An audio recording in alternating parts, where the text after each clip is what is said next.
हाँ जी, नमस्कार दोस्तों।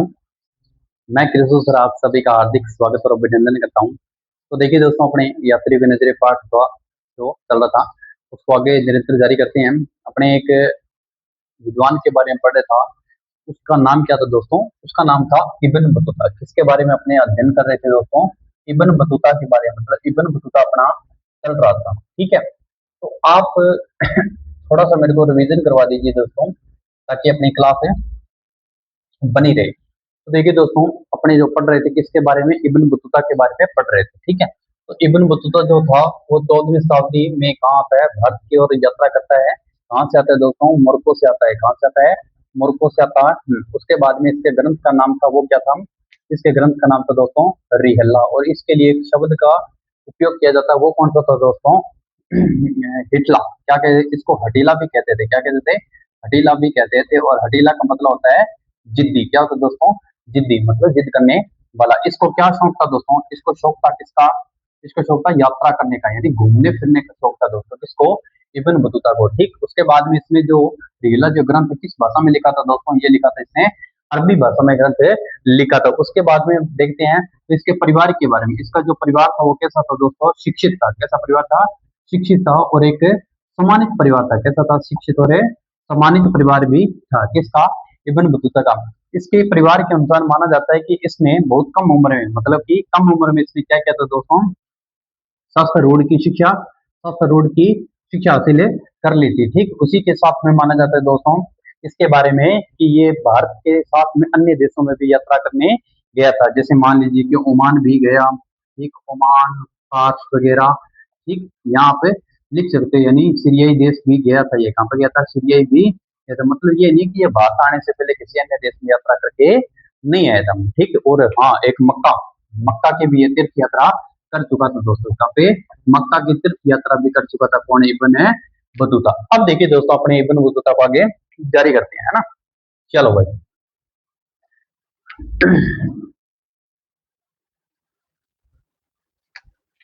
ठीक है, अब अपने इब्न बतूता को आगे पढ़ते हैं भाई। यहाँ तक तो अपना ठीक है, कौन कौन से देश में गया, कहाँ का गया।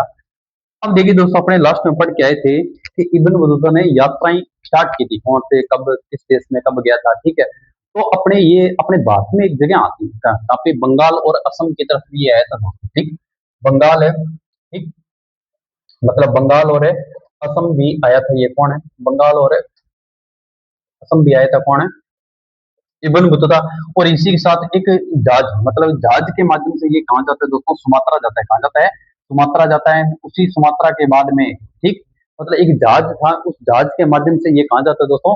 सुमात्रा जाता है। सुमात्रा से बाद में क्या होता है? सुमात्रा के बाद में ये एक अन्य जहाज है, उस जहाज से नहीं, मतलब कि अन्य किसी जहाज से ये सुमात्रा से कहाँ जाता है दोस्तों? ये जाता है चीनी की बंदरगाह, चीनी की बंदरगाह, बंदरगाह है नगर, चीनी की बंदरगाह नगर जाता है। ठीक, उसके बाद में मतलब कि ये क्या करता है, और जिस बंदरगाह में जाता है उसका नाम पता है क्या? उसका नाम था जैतून। क्या नाम था दोस्तों? जायतून है, जैतून नाम था। ठीक, जैतून नाम था। ठीक है, ये क्या है? चीनी का एक बंदरगाह था। और इसका वर्तमान का जो नाम था वो क्या था? क्वांजू। वर्तमान का नाम क्या लिख सकते हो? अगर लिखना चाहो तो क्या लिख सकते हो? क्वांजू, कैवानजू। ठीक, क्वांजू इसका क्या नाम था दोस्तों? वर्तमान का नाम था। देखो ये क्या आता है, बंगाल भी आया, असम भी आया, मतलब कि ये दक्षिणी भारत की तरफ भी इसने यात्राएं की थी। जैसे मान लीजिए कि अपने कह देते हैं कि मान लीजिए उसने उत्तर भारत में तो यात्राएं की, इसी के साथ साथ में दोस्तों इसने यहाँ पे दक्षिणी भारत की तरफ भी आप मान सकते हो, फिर या फिर इधर तो दक्षिणी पूर्व की तरफ भी मान सकते हैं कि अपने इसने भारत के अंदर यात्राएं भी की थी। ठीक, उसके बाद में देखो ये एक जहाज के माध्यम से कहा जाता है? सुमात्रा जाता है। सुमात्रा के बाद में एक अन्य जहाज से कहा जाता है? चीनी बंदरगाह नगर, जिसका क्या नाम था? जैतून। और वर्तमान को उसका क्या नाम है दोस्तों? कवांजू। मतलब इन देश की यात्रा करता है कौन है? Ibn Battuta. और इसी के साथ साथ देखो दोस्तों, अपने एक पढ़ के आए थे, इसके अंदर किताब में आपके दिया हुआ है। जैसे मान लीजिए कि ये कहाँ से कहाँ की यात्रा करता है, देखो मुल्तान से दिल्ली। ठीक, मुल्तान से इसने बताया था कि मुल्तान से दिल्ली तक की यात्रा, ठीक, मुल्तान से दिल्ली तक की यात्रा कितने दिन में? 40 दिन में। एक मिनट रुको दोस्तों, देखो इसने यात्रा जो थी ना, वो यात्रा करने के जो समय था वो बताया था इसने। किसने? इब्न बतूता ने। ये कहता है मुल्तान से दिल्ली। क्या कहता है? मुल्तान से दिल्ली, मुल्तान से दिल्ली, दिल्ली की यात्रा करने में कितना समय लेगा? 40। ठीक, उसी प्रकार इसने और क्या बताया था, मुल्तान के साथ साथ में दोस्तों इसने बताया था सिंध से दिल्ली, क्या बताया था, सिंध से दिल्ली, सिंध से दिल्ली, ठीक, सिंध से दिल्ली। और इसी के साथ इसने बताया था दौलताबाद से, दौलताबाद से दिल्ली, ठीक, दौलताबाद से दिल्ली। और इसी के साथ इसने बताया था दोस्तों ग्वालियर से दिल्ली तक की यात्रा जो थी वो कितने दिन में की जा सकती थी। कौन बताता है ये दोस्तों, ये बताता है अपने इब्न बतूता। देखो कितने दिन में यात्राएं पूरी की जा सकती है, इसने बताया था। ये कहता है कि मुल्तान से दिल्ली की यात्रा 40 दिन में, और सिंध से दिल्ली की यात्रा 50 दिन में, और फिर कहता है दौलताबाद से दिल्ली की यात्रा 40 दिन में, और ग्वालियर से दिल्ली की यात्रा कितने दिन में, 10 दिन में तय की जा सकती है दोस्तों। अब आप कहोगे सर ये इतना याद रखना है क्या, तो बिल्कुल याद रखना है।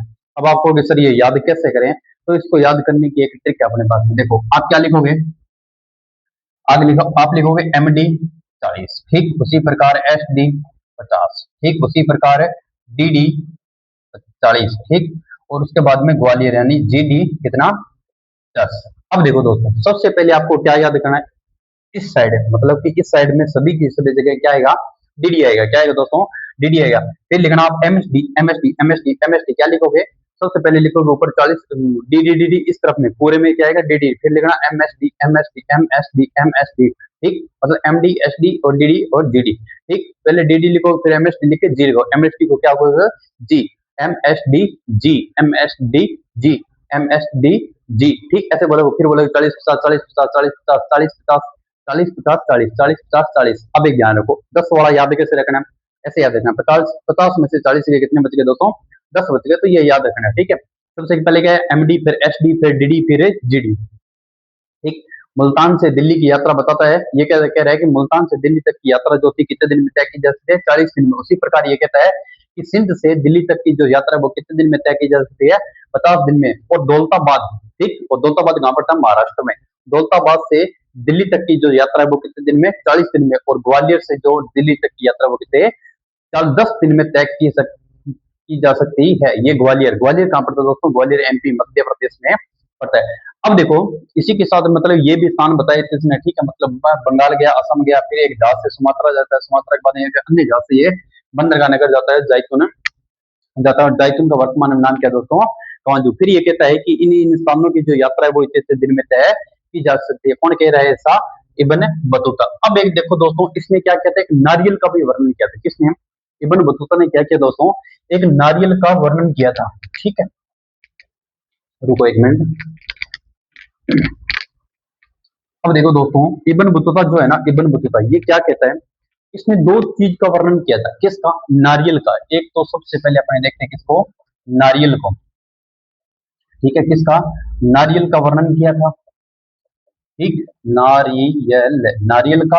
और एक इसने दोस्तों किसका वर्णन किया था, पान का वर्णन किया। अब आप एक बात चीज सोचो, ठीक, तो जो चीज अपने कभी देखी नहीं उसके बारे में अपने वर्णन करेंगे या नहीं करेंगे, बिल्कुल करेंगे। स्वाभाविक सी बात है कि जो चीज अपने आज तक कभी देखी नहीं, मतलब कि इब्न बतूता ने नारियल को पहली बार देखा था, ठीक। और इसने इसने नारियल को देखते क्या क्या दोस्तों, इसने कहा कि मानव की खोपड़ी यानी उसके मस्तिष्क के जैसा है क्या, नारियल। देखो उसकी चारों तरफ क्या है, बाल लगे हुए हैं, ठीक, और बीच में उसके दो तरफ क्या है, आंखें भी हैं, ठीक, और बीच का जो मुख्य वाला जो हिस्सा होता है ना, उसको इसने बताया कि ये मस्तिष्क का भाग यानी अपने मुंह के अंदर जो नारियल के जो ग्रीन भाग निकलता है ना, उसको ये कहता है, कौन, इब्न बतूता कहता है कि मानव के मस्तिष्क के समान दिखाई देता है, ठीक। अब देखो जो नारियल होता है वो इसी प्रकार होता है ना दोस्तों, ठीक है, एक प्रकार के मान लेना कि नारियल इस प्रकार होता है, ठीक। उसके दो आंख होती है, तो इसने मुंह बता दिया, ठीक। और इसी के साथ इसने कहा कि जो ये इसके जो चारों ओर इसके जो घास लगी होती है ना, इसको इसने कह दिया कि ये मानव कि क्या है, बाल है, ठीक। कौन कहता है, इब्न बतूता कहता है, ठीक है। इसने कैसा कहा, नारियल जो था ना वो मानव के मस्तिष्क से समान बता दिया।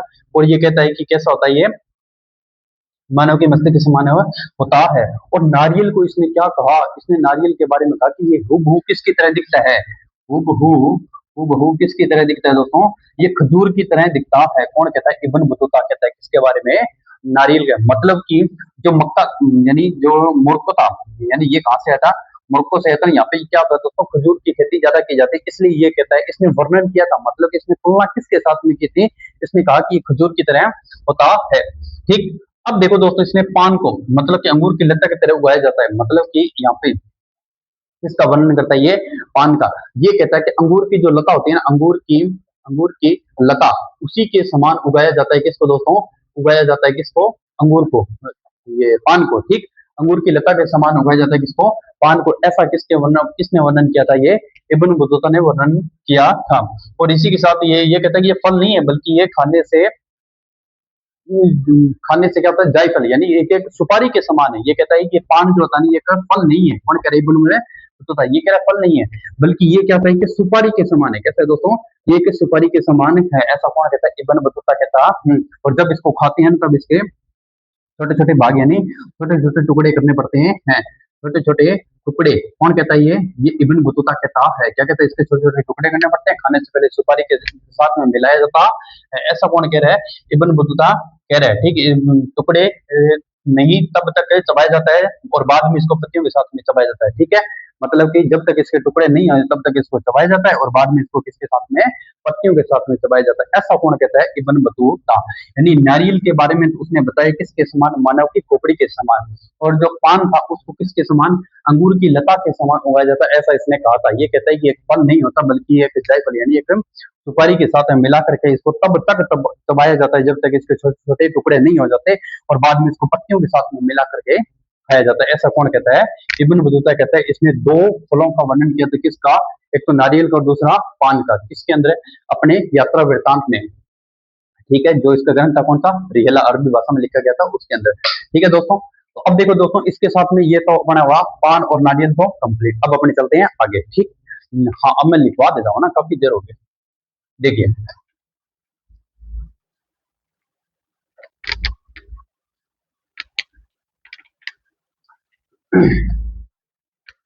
आप सोच रहे होगे कि क्लासें क्यों नहीं है ना, चलो कोई बात नहीं, मैं लास्ट में बताता हूँ दोस्तों कि क्लासें क्यों नहीं है, इसके पीछे क्या कारण रहा था। पीछे 4-5 दिन से लगातार आपकी पढ़ाई डिस्टर्ब हुई मेरी वजह से, क्षमा चाहता हूँ मैं। लेकिन इसके पीछे भी दोस्तों एक बहुत बड़ा कारण था, ठीक, क्लासें नहीं आने का कारण, ठीक है। तो देखिए दोस्तों, अब लिखिए आप कि असम बंगाल, इब्न बतूता ने, इब्न बतूता ने असम व बंगाल, बंगाल यानी पश्चिम बंगाल, असम बंगाल व पश्चिम बंगाल की यात्रा की, बंगाल की यात्रा की, यात्रा की तथा तथा एक जहाज, ये क्या होता है, एक जहाज की सहायता से, एक जहाज की सहायता से, एक जहाज की सहायता से कहाँ जाता है, ये सुमात्रा जाता है। कहाँ जाता है दोस्तों, सुमात्रा जाता है, ठीक है, सुमात्रा जाता है।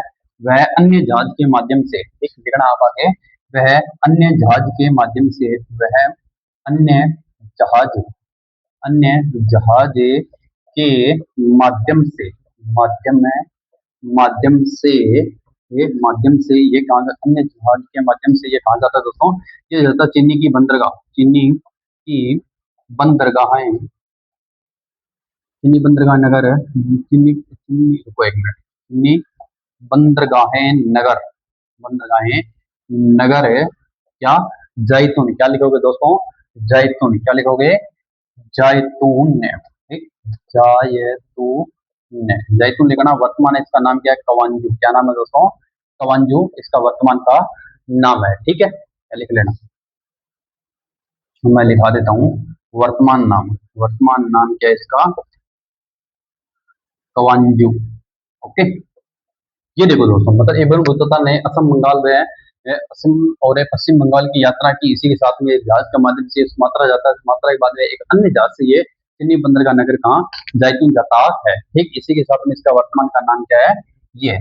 अब देखिए दोस्तों, अपने एक यात्रा पाठ क्या है, यानी आप लिखना इसी के साथ में, इसके अनुसार है, इसने बताया लिखना, इसने बताया, इसने इब्न बतूता ने बताया, ठीक है। इसने बताया कि मुल्तान से, सबसे पहले एमडी था ना, एमडीएसडी, हाँ, मुल्तान से, मुल्तान से दिल्ली, मुल्तान से दिल्ली, दिल्ली 40 दिन में, 40 दिन में ये मुल्तान से दिल्ली, उसके बाद में सिंध से दिल्ली, सिंध से दिल्ली, सिंध से दिल्ली 50 दिन में, 50 दिन में, 50 दिन में। और क्या था दोस्तों, दौलताबाद से, दौलताबाद से दिल्ली, दौलताबाद से दिल्ली 40 दिन में, 40 50 40। ठीक, उसके बाद में था ग्वालियर से, ग्वालियर से, ग्वालियर से दिल्ली की यात्रा जो थी, दिल्ली, ग्वालियर से दिल्ली की 10 दिन में, 10 दिन में यात्रा की जा सकती है, यात्रा की जा सकती है। ये ऐसा कौन कहता है दोस्तों, ये कहता है इब्ने बतूता। देखो क्या कहता है, ये कहता है, इसने बताया कि मुल्तान से दिल्ली की यात्रा 40 दिन में, और सिंध से दिल्ली की यात्रा कितने दिन में, 50 दिन में। और उसी के साथ में दोस्तों दिल्ली, दौलताबाद से दिल्ली की यात्रा कितने, 40 दिन में। और ग्वालियर से दिल्ली की यात्रा कितने दिन में, 10 दिन में तय की जा सकती है। अब ये मैंने आपको बताया था क्या, सबसे पहले लिखोगे एमडी, फिर क्या लिखोगे एसडी, फिर क्या लिखोगे डीडी, और फिर क्या लिखोगे जीडी। जीडी के साथ में, इसी के साथ में 40 50, ठीक, 40 और उसके साथ में 10। ओके, हो गया ना पूरा कंप्लीट। देखिए दोस्तों, ये बातें हो रही थी अपने जो बता दी गई। अब इसी के साथ में अपने देखते हैं क्या, कि इब्न बतूता और भारतीय शहर, मतलब कि इब्न बतूता ने भारत के शहर के बारे में बताया था दोस्तों। तो एक बार के लिए आप ये उतार लो, ठीक है।